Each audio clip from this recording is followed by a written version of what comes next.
аяга гэдэг үг өнөөдөр үзнэ. Бэйз аяга. Бэйз аяга. За одоо хөгөө хэдүүлээ зөндөө 4 хүү гэдгийг нь ер нь ажигласан баг тийм ээ. За ингээд шулуун явж байгаа энийг нэгдүгээр хөг гэж нэрлэх нь байна. Уншлаа. Бэйз. Бэйз. Аяга бах нь шүү. За з ханзыг хараарай. Яг z төсөх шиг байгааз. Z төсөх шиг. 讲了，这是我的杯子。这是我的杯子。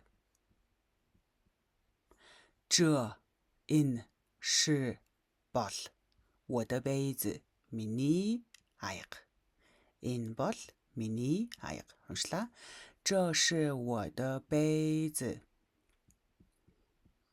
in бол миний бууз гэвэл үг хөө 这是我的包子 тийм ээ энэ бол миний ээж гэвэл 这是我的妈妈 энэ бол миний аав гэвэл 这是我的爸爸 OK цаашаа явлаа 杯子里有水吗 杯子за бэ гэхээр энэ чинь нэгдүгээр хөг гэсэн тийм ээ аяга ли гэдэг нь дотор байх нь ёо гэдэг чинь байгаа гэсэн үг те швэ гэдэг ямар хичээлээр үзлээ санаж гин үү ханзны тайлбар хөг галиг ханз гэдэг хичээлдэр швэ гэдгийн эртний зурлаг болон одоо ямар болсон бэ гэдгийг хэдүүлээ үзсэн.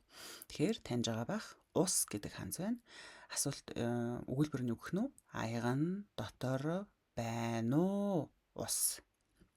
Ма гэдэг нь болохоор урдаад өрүүлжин ам гэдэг түлхүүр ханзтай. Түлхүүр ханзын ам байх юм бол дандаа амтай холбоотой юм байна гэсэн тийм ээ.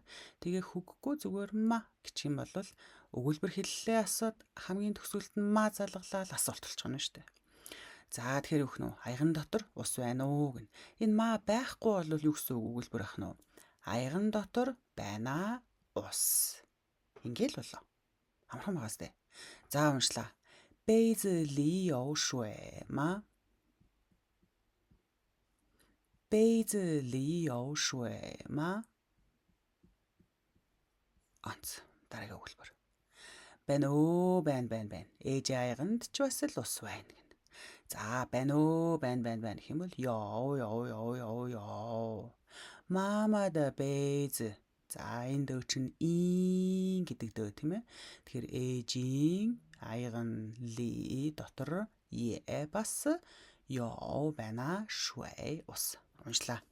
Е ёо швэ.也有水，杯子里也有水，杯子里也有水。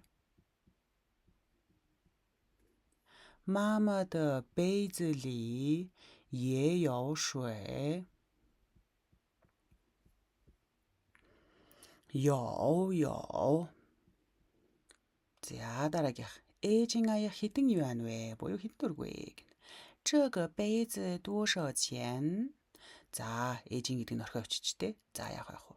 这个гэхээр энэ нэг болох нь. Тэгэхээр энэ нэг бэйз аяг 多少钱? Хэдэн төгрөг вэ? Уншлаа. 这个杯子多少钱? 这个杯子多少钱? За, 多少 гэдэг ханзыг хараарай. Олон гэдэг ханз, шау цөөхөн. Их бага боёо хэд хичнээн гэсэн үг болох нь байна. Өнөөдрийн үзсэн үг бэйз аяга.